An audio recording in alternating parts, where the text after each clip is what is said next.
So ayun no, what up sa inyo mga par. Panibagong video na naman tayo mga par.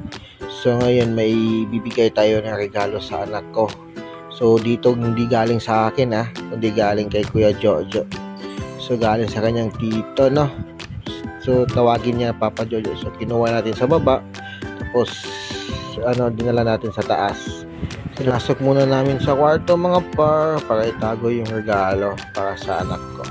Kinuha ko sa bag. Ayun no, timing no. Yun. Diba? So ngayon, hindi niya alam na may surpresa pala ako sa kanya mga par. So ayan, tinokit niya yung mata niya. No? Yan, yung anak ko mga par, di yan makikisa akin. Nahiya pa yan. No? Yan, napilit siya mga par. Tignan niyo mga par.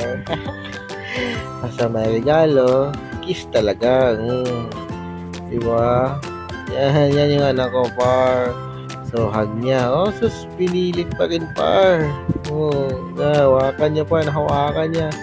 So, ayan. Kiss ulit, mga par. Kiss. Oh, no, diba? So, yan. Pinakita ko na. So, yun lang, mga par. Peace out.